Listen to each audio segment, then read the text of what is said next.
Cocktail ফুটাইতে আছে, গুলিগোলা হইতেছে এবং মনসুরের বাড়িতে দৌড় ভাঙতে। আমার মনে হয় না বিএনপির কেউ এই হামলার সাথে জড়িত আছে। এখানে তাদের পারিবারিক কোন দল আগে থেকে ছিল, সেই সুবাদে তারা যদি কোনো ভাড়াটিয়া আনি এখানে কোনো হামলা করে থাকে। লক্ষ্মীপুরের রামগঞ্জে পূর্ব শত্রুতার জেরে প্রবাসী মনসুর আহমেদের বসতঘরে হামলা, ভাঙচুর ও লুটপাটের ঘটনা ঘটেছে। ঘটনাটি ঘটেছে গত 17 সেপ্টেম্বর মঙ্গলবার দিবাগত রাত 2:20 সময় উপজেলার নোয়াগাঁ ইউনিয়নের সাউদরখিল গ্রামের মজুমদার বাড়িতে। সৃষ্ট ঘটনা প্রবাসীর স্ত্রী সেলিনা বেগম বাদী হয়ে রামগঞ্জ থানায় একটি লিখিত অভিযোগ দায়ের করেন। প্রতিবাদ জানাই এবং আমার এই সাউদরখিল সুস্থ সঞ্চালতা ছিল। অভিযুক্তরা হলেন উদ্দনপাড়া গ্রামের পানাউল্লাহ ব্যাপারী বাড়ির মনির হোসেনের ছেলে আপন, সুজা মিয়া ছেলে মনোহার, মমতাজ ব্যাপারীর ছেলে মোবারক, শামসুল হক ব্যাপারীর ছেলে মোহাম্মদ সাত্তার, বৈরাগী বাড়ি আশু মিয়ার ছেলে বিল্লাল, মসজিদ বাড়ি সিদ্দিকের ছেলে জাকির ও সাউদরখিল গ্রামের মজুমদার বাড়ির শাহিনের ছেলে সাফায়েত।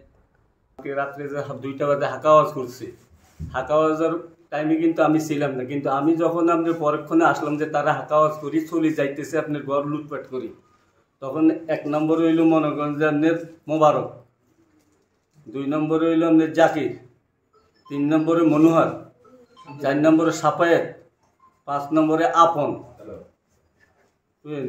আরো অনেকে ছিল, কিন্তু অনেকের আমি তারা মুখোশ দাঁড়িয়ে আছে, কিন্তু এই কয়টা কিন্তু মুখোশ ছিল না। অভিযোগ সূত্রে জানা যায় গত 17 সেপ্টেম্বর রাত আনুমানিক 2:20 সময় অভিযুক্ত সকল এবং তাদের সাথে থাকা অজ্ঞাত আরও কয়েকজন মিলে দেশীয় অস্ত্রশস্ত্র নিয়ে প্রবাসী মনসুর আহমেদের বাড়িতে হামলা চালায়। হামলাকারীরা বাড়ির আসবাবপত্র ভাঙচুর করে এবং ঘরের ভিতর প্রবেশ করে নগদ 1 লক্ষ টাকা ও 10 ভরি স্বর্ণলঙ্কার যাহার মূল্য আনুমানিক 10 লক্ষ টাকা নিয়ে যায়। এরপরে দিয়া তারা প্রায় 100 লোকের মতো তারা এলাকায় উদ্দনপাড়া থেকে আসি মহড়া দিছে। তাও বলছি শান্তশিষ্টভাবে মহড়া হয়েছে, কোনো অসুবিধা নেই, কেউ কোনো কথা তাদেরকে কিছু বলার দরকার নেই, তারা মহড়া দিয়ে তারা চলে গেছে। ভুক্তভোগী প্রবাসীর স্ত্রী সেলিনা বেগম জানান, বিগত 6-7 মাস আগে ফুটবল খেলাকে কেন্দ্র করে পাশের গ্রামের আপন ও আমার ছেলে মাহিদের সাথে ঝগড়া সৃষ্টি হয়। তারা এই বিষয়ে কয়েকজনের নামে মামলাও করেছে। বর্তমানে সবাই জামিনে রয়েছে। তবে সেই পূর্ব শত্রুতার জের ধরে আপন সহ সবাই গভীর রাত্রে আমাদের উপর হামলা চালায়। তারা আমাদের সবসময় হুমকি দামকি দিয়ে আসছে। উদ্দনপাড়া পানাউল্লাহ ব্যাপারী বাড়ি জয়নাল আবেদিন ব্যাপারী ও তার ছেলে মনির হোসেনের নেতৃত্বে এইসব হামলা হয়েছে। বর্তমানে আমরা নিরাপত্তাহীনতা ভুগতেছি। আমরা প্রশাসনের সুদৃষ্টি কামনা করি। রাত্রে 2টা বাজে 7 বোমা ফুটেছে ওরা। আমার থাই গ্লাসের ইট মারি আমার লকার ভাঙি হিলেছে জানালা, এরপরে দিয়ে আমার থাই গ্লাসের ইট মারি থাই গ্লাস ভাঙি ফেলেছে। এরপরে আমি আমার ছেলেদেরকে নিয়ে আমার সেফটি নিয়ে আমিও কক্ষে ঢুকে গেছি, কিন্তু ফিসকারি লাগাই দিয়েছি। এরপরে আমার বাইরে হেরা যাওয়ার পরে দিয়ে আমি দেখি আমার লকার থেকে আমার স্বর্ণ, আমার টাকা কিছুই নেই, ওরা নিয়ে গেছে। প্রবাসী ছেলে মাহিদ জানান, আপন সহ তার নেতৃত্বে আসা সকলে রাত 2:20 সময় ফাঁকা গুলি চালায়। তারপর আমাদের বসতঘরের গ্লাস ভেঙে বাসায় ঢুকে পড়ে। আমাদের বাসায় থাকা নগদ 1 লক্ষ টাকা ও 10 লক্ষ টাকা স্বর্ণলঙ্কার নিয়ে যায়। তাদের ভয়ে আমরা একটি রুমে ঢুকে দরজা বন্ধ করে দিয়েছি।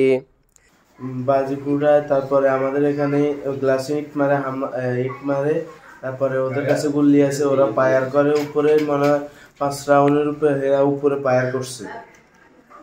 ফায়ার করে গ্লাস ইট মারতে মারতে প্রেম বাক হয়ে পড়ে গেছে গা। তা এক পর্যায়ে হেরা ভিতরে ঢুকি মনে করেন আমাকে আক্রমণ করছে। আক্রমণ করার পরে আমি দেখতেছি ওগুলোকে পারবো না দিয়ে আমি আমার মারে লই, আমার ভাই আছে, ছোট ভাই আছে, বোন আছে, ওদেরকে নিয়ে আমি এক রুমে গেছি। রুম যে আটকে আলাইছি, এরা আমাদের ওই রুমে যায়। আমার 10 ভরি স্বর্ণ আর নগদ 1 লক্ষ টাকা ক্যাশ আর ছিল, সব টাকা লই গেছে গা। সৃষ্ট ঘটনা রামগঞ্জ উপজেলা স্বাস্থ্য কমপ্লেক্সের পরিসংখ্যানবিদ গিয়াসউদ্দিন মানিক বিকেলে ঘটনাস্থল পরিদর্শন করেন। আমার মনে হয় না বিএনপির কেউ এই হামলার সাথে জড়িত আছে। এখানে তাদের পারিবারিক কোন দল আগে থেকে ছিল।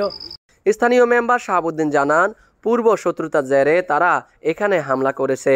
তারা আবারও এখানে হামলা চালাতে পারে। এখানকার সবাই বর্তমানে নিরাপত্তাহীনতা রয়েছে। এই ফায়ারের আওয়াজে কালকে আমি ঘুমের থেকে উঠিয়ে পরে ডাকাতি করেছে, এরপর দিয়ে আমরা তাদেরকে পাইনি। তো ওরা পূর্ব বার্তাও আমাদের কাছে আছে, এরা আবার আসবে কিন্তু এখন এবার এটা সম্পূর্ণভাবে প্রতিটা নিশ্চয়ই একটা আতঙ্কের ভিতরে। আমরা এটা সহযোগিতা চাই, আমরা কিভাবে সবাই শান্তিতে থাকতে পারে এই আমার কথা।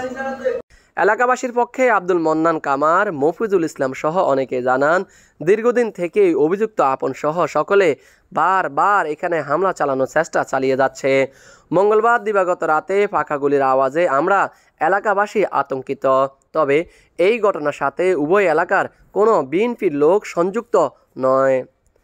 ছেলে পূর্বে মনসুরের ছেলে এবং ফানুকলাগোবাড়ির মনিরের ছেলেকে ফুটবল খেলাকে কেন্দ্র করে একটা মারামারি হয়। এতে ফুটবল খেলাকে কেন্দ্র করে মারামারির এক পর্যায়ে গতকাল রাত্রে 2টা বাজে তারা অতর্কিত মনসুরের ঘরে হামলা চালায়। এতে তাদের অনেক ক্ষয়ক্ষতি করে, গ্লাস ভাঙে ঢুকে এবং তাদের ঘর থেকে স্বর্ণ অলংকার ও টাকা পয়সা নিয়ে যায়। এতে আমরা তীব্র নিন্দা জানাই। দুর্ভিক্ষ হামলা হয়েছে, এখানে বিএনপির কেউ না। রামগঞ্জ থানার অফিসার ইনচার্জ মোহাম্মদ সুলাইমান জানান, এই বিষয়ে একটি লিখিত অভিযোগ পেয়েছি। অভিযোগের আলোকে তদন্ত সাপেক্ষে প্রয়োজনীয় ব্যবস্থা গ্রহণ করা হবে। Mohammad Raju Hossain, RSN TV, Ramganj, Lakshmipur.